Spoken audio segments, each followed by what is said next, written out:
all the ingredients you need to make a cold email, because these people at the end of the day are strangers. So they need to be able to see some type of offer that gets them interested to send the reply. Because if it's just, I noticed this about your company and this about you and nothing else, then they have no incentive to reply. Exactly. And think about it, like this context, that first like part is almost like a cake. That's how I like to talk about these things. Like all the personalization and the scraping and the stuff that we do beforehand is the egg, the flour, the milk, all the things going together. And then we have a cake that we just show up to the front door and say, hey, welcome to the neighborhood. Here's a cake. Exactly.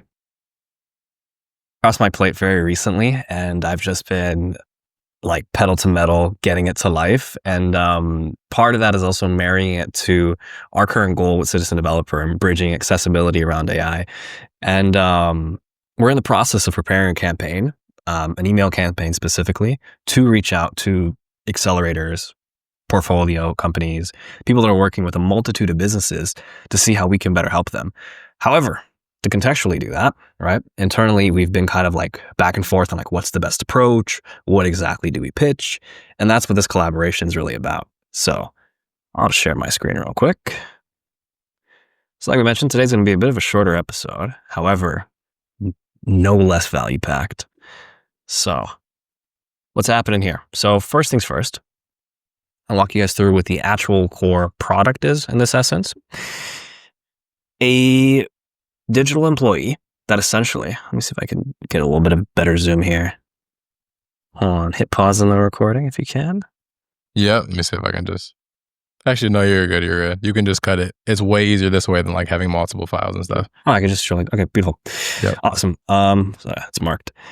So what is the product? The product is essentially a digital worker that is adaptive and dependable when it comes to the governance. Often right now, digital workers, AI agents, as we would loosely call them, have a lot of breaks, right? They fall apart, you let them run, and there's no real guidance, no real regimen for kind of like how they operate.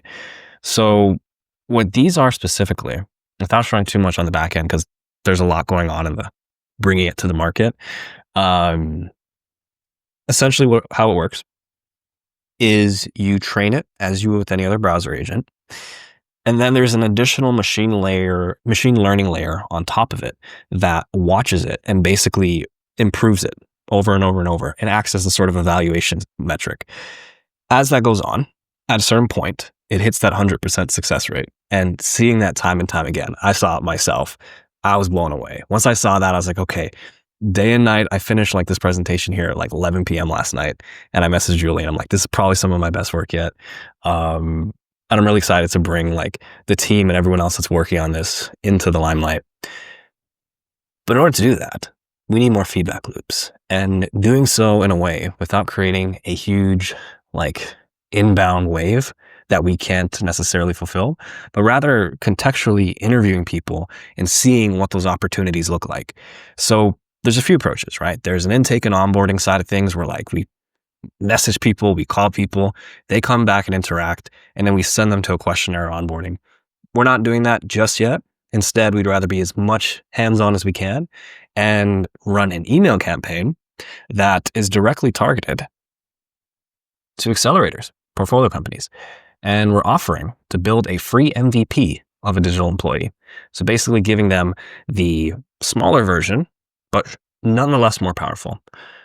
So how are we going to do that, right? When it comes to email campaigns, there's a few pieces of positionality.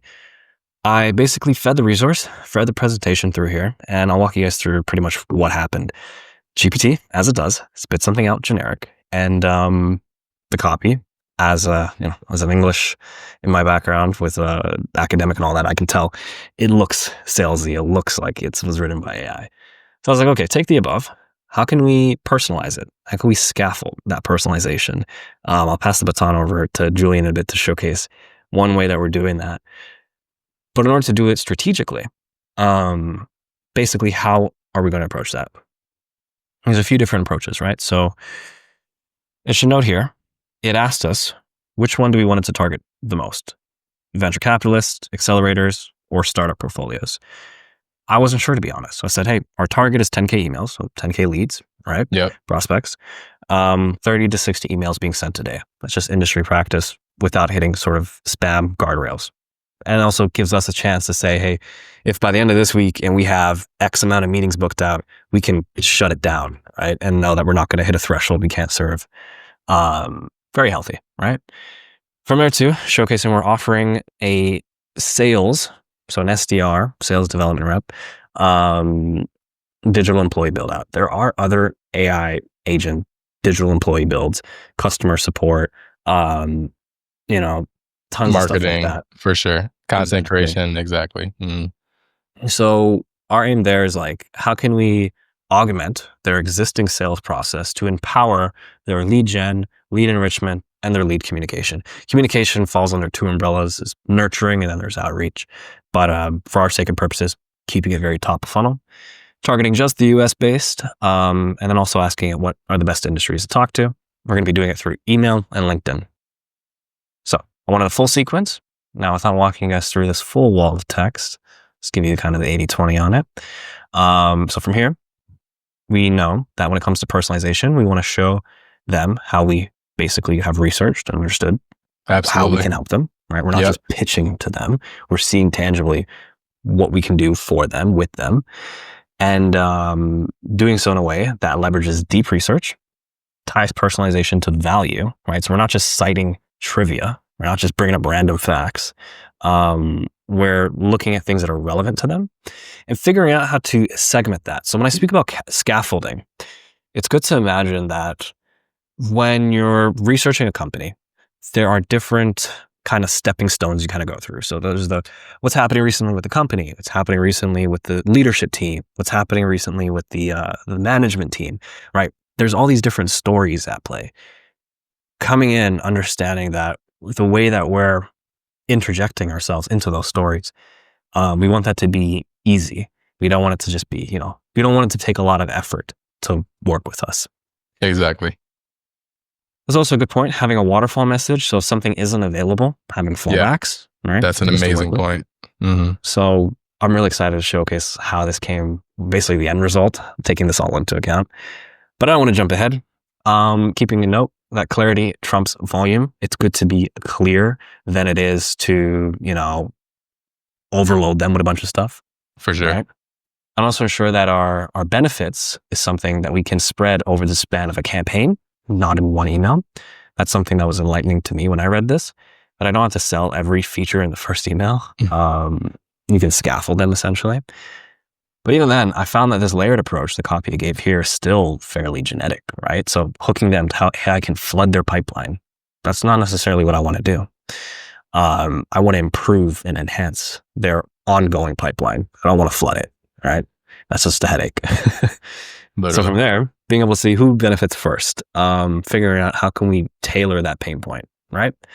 So this sounds like a lot to kind of keep in mind contextually, but I think a good piece and a good practice is seeing how we're actually going to do that.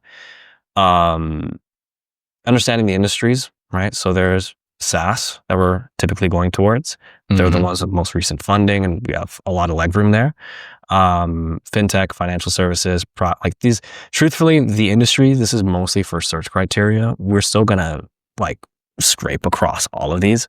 This just basically explains how we're contextualizing that SDR offer to each one, right? Because we're shooting for accelerators at the end of the day. They're working with all sorts of folks. Exactly.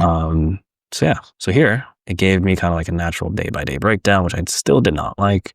Talks about what did it suggest in terms of, I saw it had like day 1, day 10, day 15. How many emails did they suggest in the campaign? So what they wanted was not something I would stick with. They talked about like personalizing it from a pitch standpoint, from a sort of how to say it. More of like a too generic of a personalization basis of like, hey, I just saw your post about struggling. Like I had somebody email me that same type of thing. Like I saw your post on LinkedIn, and it's too basic of a personalization for sure.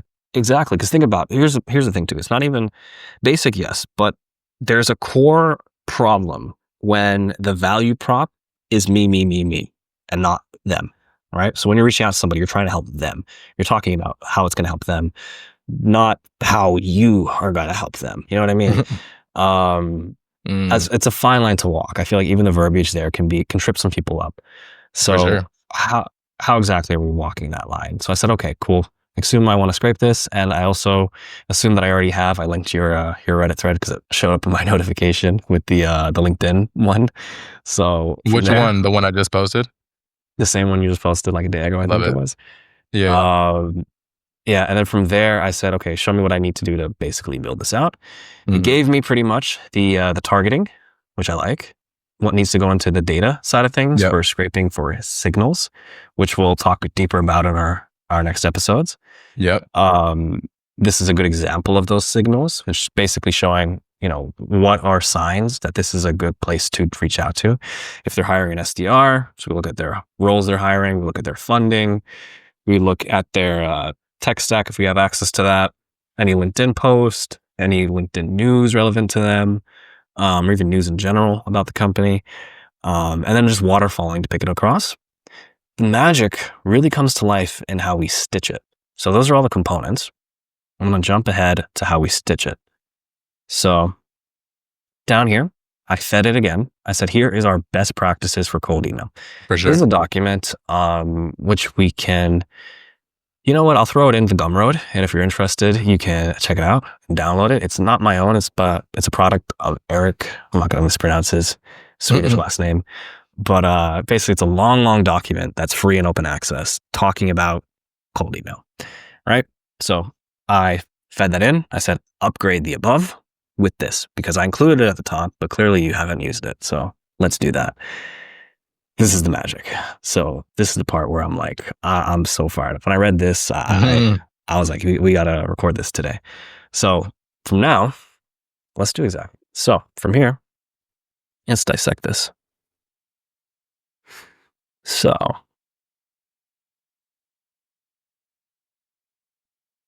within an email campaign, day 0 for the first campaign, quick question.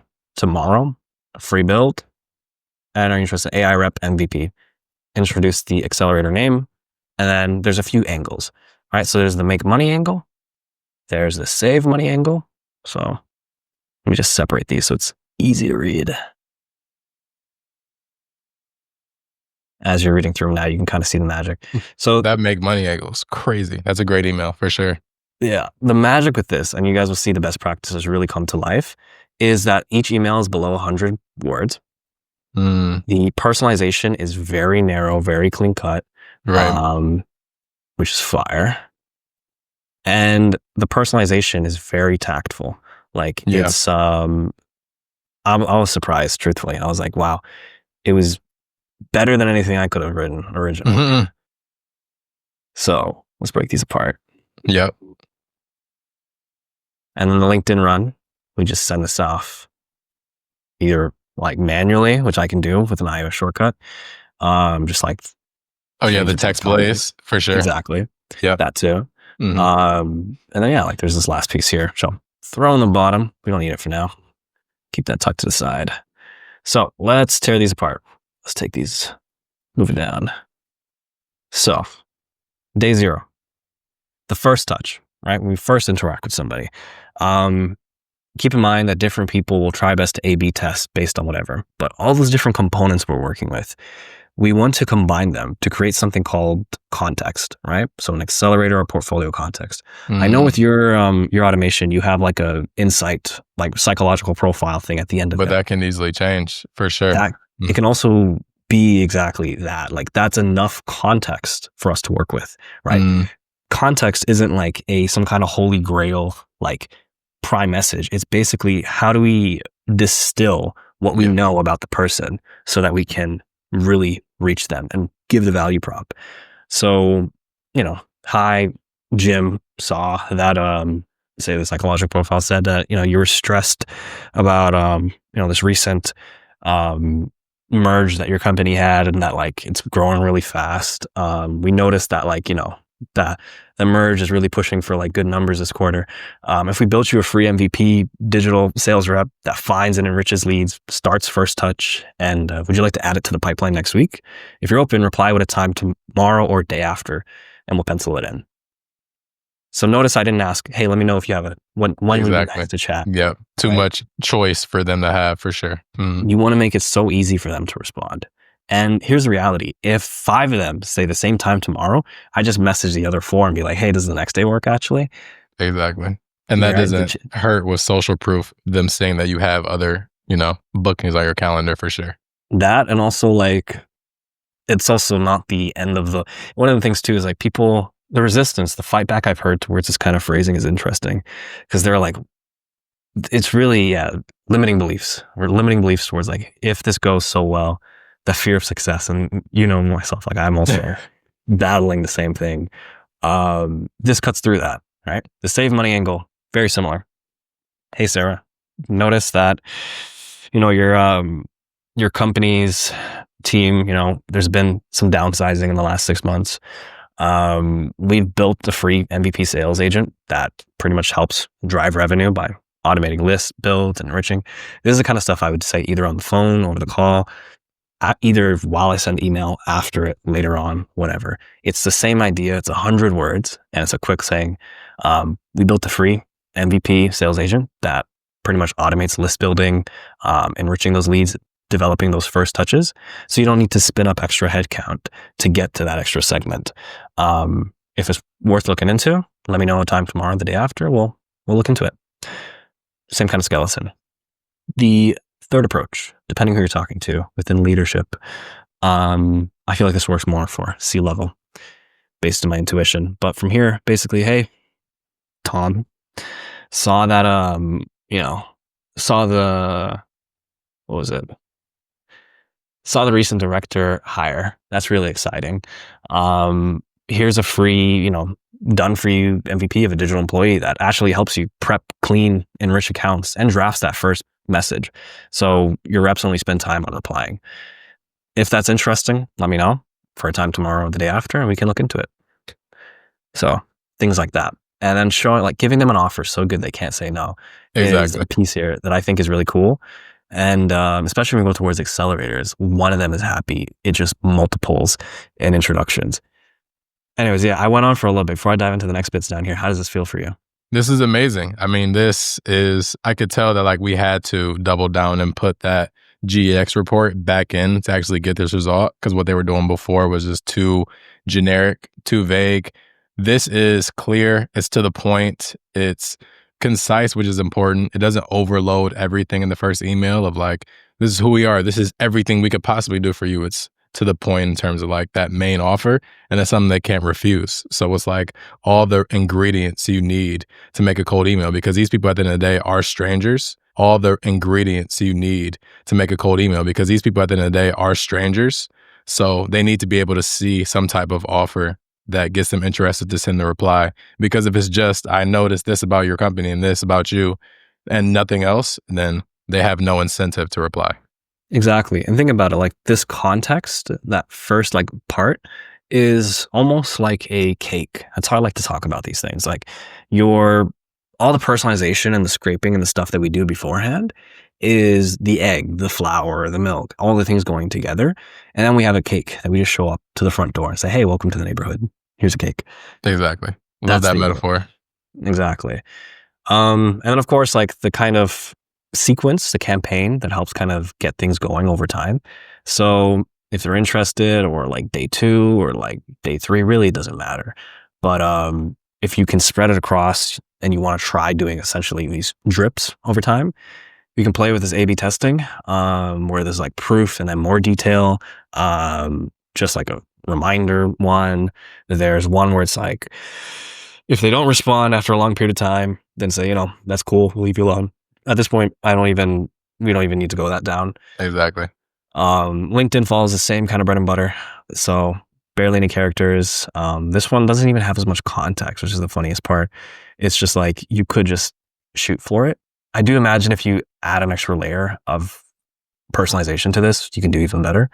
Well, yeah, that's pretty much it. This is really exciting to get this campaign up and going. Our next step after this is really getting that scraping just all wired in the back end, and then running this and talking about it live. And what's really cool about this, and kind of merging it with some other recent material that I've recorded, is speaking about the story and experience. And I think when people experience these things and the story they're having within themselves about what we are and who they are and how this kind of interacts with each other Mm. is really great on a few different layers, right? Like on the leadership level, you're able to see, okay, these guys are taking into consideration all these other moving parts. On a management level, you're seeing, okay, they're taking into account how this affects my team, the practicality of implementation. And on the technical level, we're making sure that we can deliver this and fulfill on the promise of like actually having a working AI that digs, enriches, and helps communication, which we have so cleanly. And I'm so excited to bring to the market. So yeah, with that, up to you if you'd like to dive a bit deeper into the LinkedIn side of things, or if you just want to tie the bow here, it's up to you. Yeah, I mean, I can super, super quickly and I honestly feel like this would just help us in terms of just like brainstorming ways to edit it, customize it so it can fit best for our needs for sure. Let me go ahead and share my screen on that. Yeah, and if you guys want to check out the full actual build that he's about to share here, he's posted an extensive video on his channel, which I highly recommend. It's a lot of gems. Absolutely. One of fastest growing videos right now. I can't even lie. It's doing a great job. And I mean, it's just a great video to like really understand how to build just a true sales research team, because that's kind of the power and capability you have once you build this for sure. But going into it, I mean, I feel like watch the full video to actually like learn how to break down every single node, how to build this yourself. But the biggest thing that we'll probably talk about today, and I'm just curious, Jonathan, about your opinion on, is changing the psychological analysis for sure. Because the query page will still query the same way. We'll still go in there and extract all the content from LinkedIn, about section, education, licenses, etc. Everything there will pretty much stay the same. But obviously, after we have all those things, just being able to prompt GPT. So right now, I have it messaging an assistant. That's why this looks pretty bare bones. I'm just feeding in that lead context. And from this, I was actually given like a really, really good lead list by a guy who used Zoom info. So they were able to give like highest education, like things that really got specific for sure. And then, of course, I just put the evidence from LinkedIn as the output from what came from Airtop. But for the system assistant, which is probably what we will be changing, you made a good point of essentially getting the correct context to be able to send the email of, hey, I see that XYZ is happening currently, and you're probably worried about, I think that it says something about outreach for this quarter, sending out enough emails, etc. So that'll just be what needs to change inside these system instructions. Because right now, this was a psychological, purely researcher of like, give me a personality profile, give me, which this could still be helpful, key motivations and decision style in an outreach playbook based on best tone, etc. But I feel like what we can do, we can feed context of our value into here. So we can say, this is who we are and what we provide in terms of the sales automation, digital employees, everything like that. And then we can just tailor this prompt and kind of say, what's the best outreach playbook for us based on our services? What is the best key motivations and decision style that you think this person would have on judging, our sales digital employees? I feel like that's the best way to adapt this system prompt here for, whatever niche whoever's watching this is. You're just adapting this to whatever resources you have. But Jonathan, I'm curious to hear from you too. How do you feel like we can best optimize this? I think you hit it right on the nail. Just shifting that last piece would probably be the only approach. I think what's really cool too, I think enhancing this is probably a key point in the sense of like connecting it to either a CRM or like the actual automation itself, the workflow, connecting it to somewhere that we can store contact records. I think actually would probably be even smarter is people that respond, then either running the automation back again or even doing something similar where we can then, when we approach them on a conversation or whatever else, that first point of real contact, I think will allow us to like show, well, fact, you even have it here. It's amazing. Perfect. Yeah. Because then that just gives us a leg up in a sense of like, here's, from our research. I mean, it may not come up in the beginning of the conversation, but it's good to have as a note. For sure. For sure. Yeah. I mean, you made a really good point of like, if they do respond, now we have so much leverage and understanding of like who you are as a person. So we know how to like tailor responses better. And then in terms of, I'll show you the full output in a second. In terms of just like staging things, so this is another database that I have for I'm running an email automation for somebody. So like we can obviously break it up into like email stages. So, like this is how I do it for him for the sequence, so it knows how to send email 2 or email 3, so we can have that perfectly built out, automated, so that we can have it running the full sequences instead of just, one email, one touch, etc. I've been working with this all day, so it's going pretty well. But yeah, for this, happy to change that system prompt because I do think we just need to feed it context about our offer. But we should still just be generating this additionally, I think, of just, finding people's personality, their key motivations, etc. Like you can see here, this person is big in innovation and exploration. So we can kind of be more aspirational with them versus, the alternative to that for sure. Which is amazing. I think one key point too, and I think this is, I'm interested to hear your take on this, but like the overarching question of why, right? When somebody's looking at this and they're seeing like, all right, this is great, but like, why do this? And part of it is, yes, it's taking care. It's caring about the other person and being like, all right, how can I not waste their time and talk over their head and speak towards where they're interested and like actually meet them where they're at. But I'm curious for yourself, honestly, what made you first interested in drafting psychological profiles? But for sure. Mm-hmm. What was kind of your impulse towards it? Yeah. Yeah, and I've talked about this a lot in my video, but I think it's really, really worth rehashing for sure. Really what it is like, let me go through here just to show because it makes it way easier. The difference between like really a cold email and just like a great conversation is the research you put in. Like that's just how it works, period. Of like, if a stranger is getting your email, they need to be able to feel seen, feel heard, feel understood, feel connected to you. That's how sales is done everywhere. The best salespeople, the most successful salespeople are really just the best researchers because they can then use that research to reverse engineer their approach, be more personable, be more specific to that person's needs. So for me, I just think because I come from like a background in marketing, sales, and like for me, it was so important to not waste time that the research became super important to me. And of course, I think I showed you this book before for sure, but like this book, Mind Masters. Oh yeah. This one talks about like how scientists a lot use Facebook and like people's behaviors on there, their likes on there. And you can literally like spin up a full like psychological profile on somebody just based on a few things they liked on Facebook. So when I saw that, I was like, imagine somebody's full LinkedIn profile. Like they're giving away so much information about themselves subconsciously. So that's why it takes so much time and care into doing in the research for sure. Amazing. Yeah. And I think a key point too, last note before wrapping the bow on it, privacy and security is a key point. I think some people are fearful of what if somebody does this to take advantage and get a leg up. I feel, okay, before I even give my take on that, what's your angle on that? Yeah. We'll say the question one more time real quick. So what would you say to somebody that's like scared of this and they're like, well, what if somebody goes and uses this research for manipulative or malvalent, I don't know how it's pronounced, like to basically bad intention? For sure. Yeah, I think I get a lot of that on Reddit for sure. A lot of times where people are like, oh, that's illegal or that's not moral. I feel like it's based on like everybody has the same access to these tools. It's really just about your intentionality about it. So like if you're genuinely just trying to like actually grow somebody's business, actually help people out, then it's great that you're using that ability. But it's also good to know that other people who aren't necessarily having those good intentions in mind have that ability too.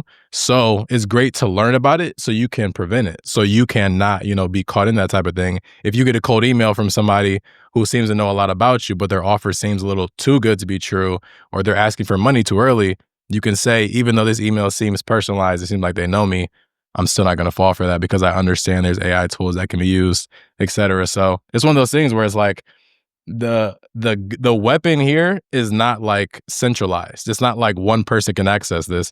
Everybody in the world technically can do what we're doing. It's just a matter of being intentional, being morally sound about it, and just being responsible, really. Absolutely. Being responsible with the tools.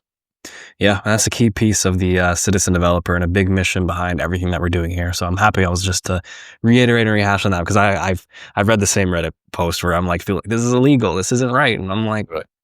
this is also what's what feels wrong about it is the people that are using it wrong, right? And the more you see people using it wrong versus seeing people using it right, the more you associate it with it being wrong. There's not enough visible examples of people that are doing it right and showcasing it right. So I'm super excited to continue to bring that to the table and, no expert by any means, but we're here as citizens trying our best to, lift the boats with the rising tide. Absolutely. So we're going to keep posting, documenting this journey of going after accelerators, startups, etc. And this sounds like something interesting to you. If you want to build this sales digital employee for your business, we're happy to help you out. We'll put our contact information in the description so you can reach out for sure. But other than that, without further ado, go ahead, check out Plinko Solutions, of course. Check out Jonathan's page. He does amazing work in breaking down videos on his YouTube too. So go ahead, check that out, and check out the description for Gumroad links, etc. But we'll catch you guys on the next one for sure. See you guys later. Absolutely. Cheers, guys.